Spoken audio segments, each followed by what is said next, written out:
The Speaker of the House says he's stepping down. We have reaction to the announcement. 13 years is nothing. An emotional hearing today as a man learns his punishment for a crash that killed 4 of his friends. Dozens of dogs have filled up the Laurel County Animal Shelter and need to be adopted as soon as possible. Tracking, alerting, protecting. This is WKYT News at 5. Good afternoon to you. It is an announcement that shocked many. House Speaker John Boehner said today he is stepping down and leaving Congress completely. Now, this comes during an intense funding battle that's divided lawmakers in his party. Craig Boswell has reaction in our top story at 5. It's been an honor to serve in this institution.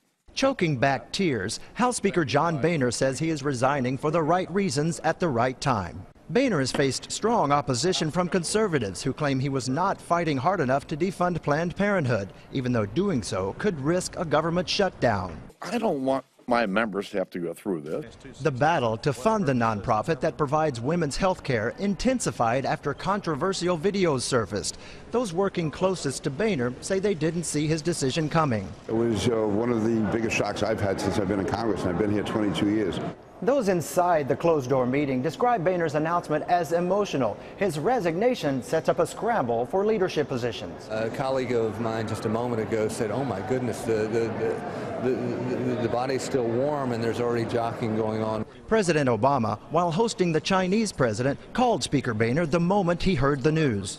We have obviously had a lot of disagreements, but I will tell you he has always conducted himself with courtesy. Boehner is second in line to the presidency, behind Vice President Joe Biden. He became Speaker in 2011, was first elected to Congress in 1990. His resignation is effective October 30th. Craig Boswell, CBS News, Capitol Hill.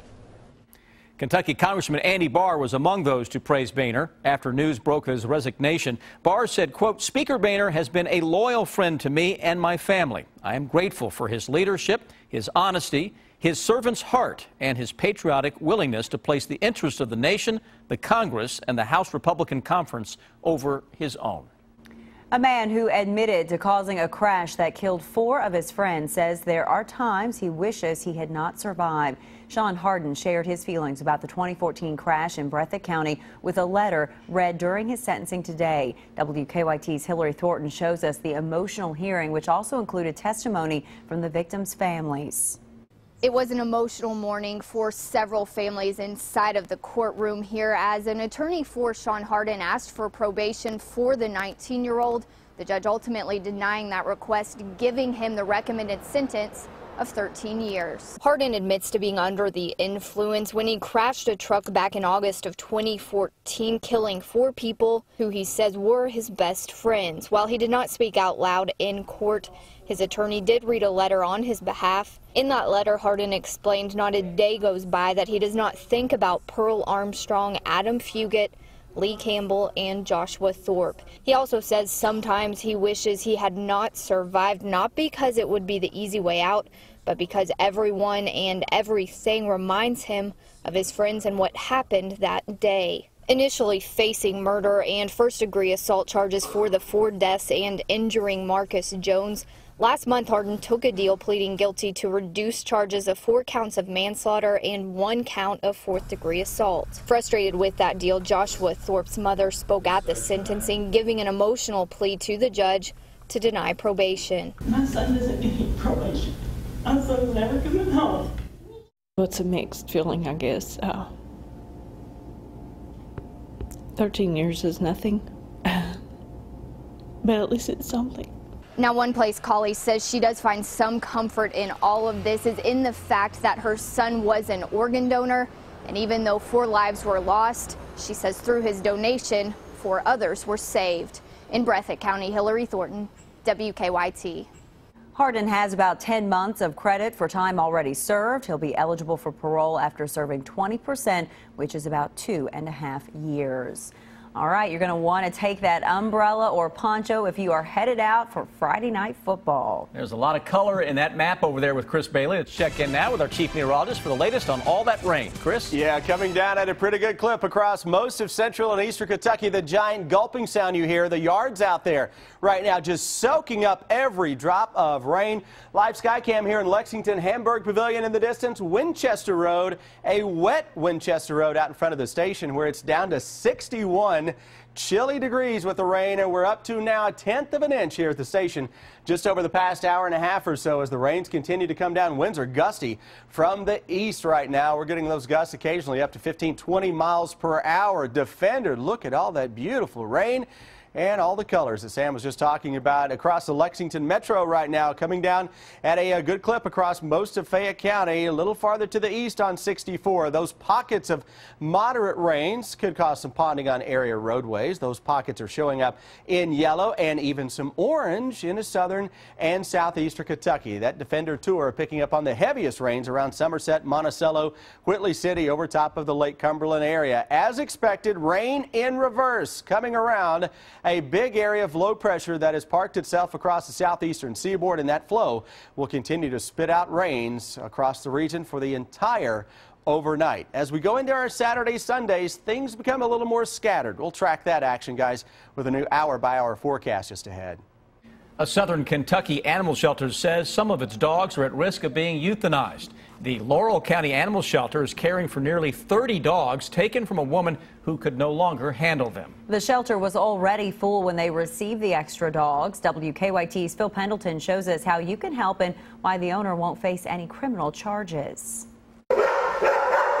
We were in a panic, still are. Dozens of dogs arriving at one time to the Laurel County Animal Shelter isn't normal. Sometimes we don't get 29 dogs in a week, so getting 29 in one day is devastating, and all the lives are at risk.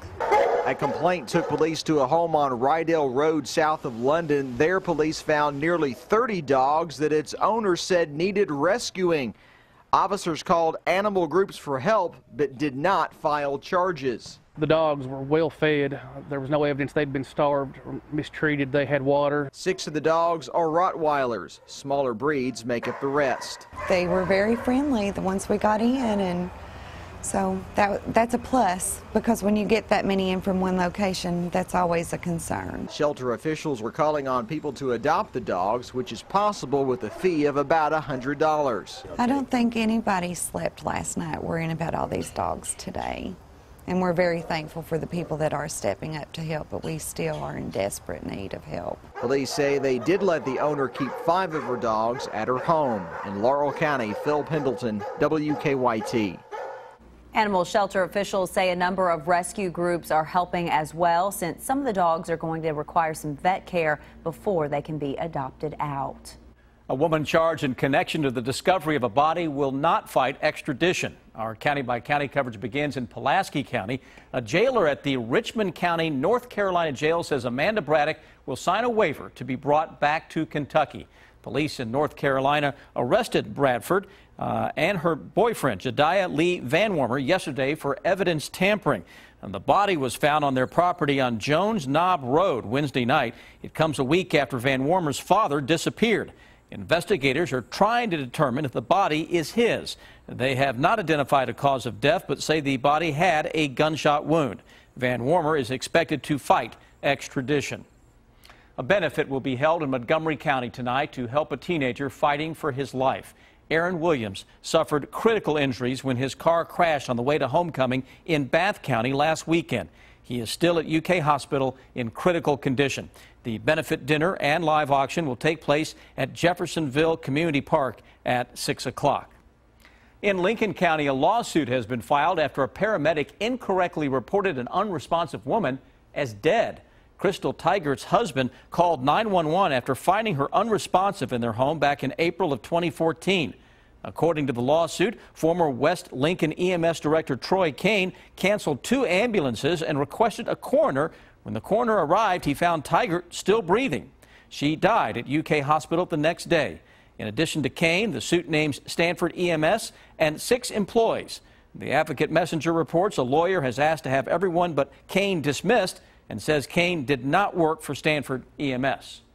There is a tribute planned tonight for Lexington's murder victims. Today is National Remembrance of Murder Victims Day. The Antonio Franklin Jr. Violence Intervention Project will have a candlelight vigil to honor all murder victims tonight. It begins at 8 at the courthouse annex. Antonio Franklin was shot and killed last year when he got caught in the crossfire of two groups at Duncan Park. Since his death, his mother has worked to stop violence in the city. FedEx is considering an expansion of its Northern Kentucky distribution hub. A Cincinnati television station reports the State Economic Development Finance Authority approved nearly $2 million in tax incentives to encourage the expansion. FedEx opened the hub in 2005. And legendary boxer and Louisville native Muhammad Ali will soon have an award named after him. Sports Illustrated plans to rename their sportsmanship award the Muhammad Ali Legacy Award. He'll be recognized during a dedication ceremony at the Muhammad Ali Center in Louisville on October 1st. Ali appeared on Sports Illustrated's cover 38 times and was its Sportsman of the 20th Century. A college held a memorial for 4 students killed in a crash. A Ride the Ducks vehicle hit a charter bus carrying the students in Seattle yesterday. North Seattle College says the students were from Austria, China, Indonesia, and Japan. The students were on their way to orientation events when that crash happens. Pope Francis is in the middle of another busy day of his U.S. tour. This morning, he addressed world leaders at the UN before making an emotional journey to Ground Zero. Kenneth Craig has the latest on the Pope's visit from New York City. Pope Francis paid silent tribute to the victims at the 9/11 memorial. Below ground in the National September 11th Museum, the Pope took part in a multi-faith service. Speaking in Spanish, the Pope said he felt many different emotions while standing at Ground Zero. He praised New York's first responders for sacrificing their lives so others could be saved. The family members show us the face of pain that leaves us speechless, but that screams to heaven. After the service, the Pope exchanged greetings with religious leaders and toured the solemn museum. He also continued to show his love for children, pausing to greet them whenever he could. Earlier, the Pope addressed more than 100 world leaders at the United Nations General Assembly.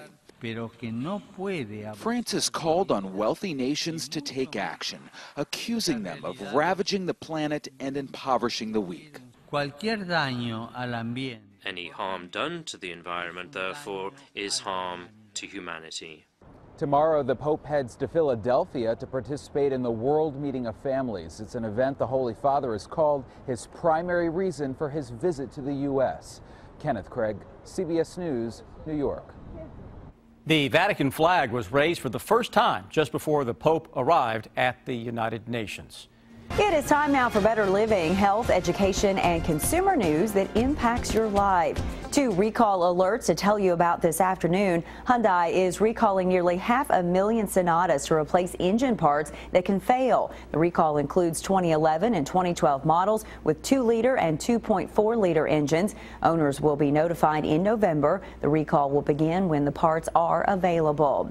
And if you are planning to enjoy the early fall outdoors, you want to be careful what kind of hammock you lounge in. Thousands of hammock stands from Bed Bath & Beyond are being recalled. The hooks that attach the hammock to the stand can bend and break. 13 people have been injured. Bed Bath & Beyond sold the stands between March of 2014 and this past July.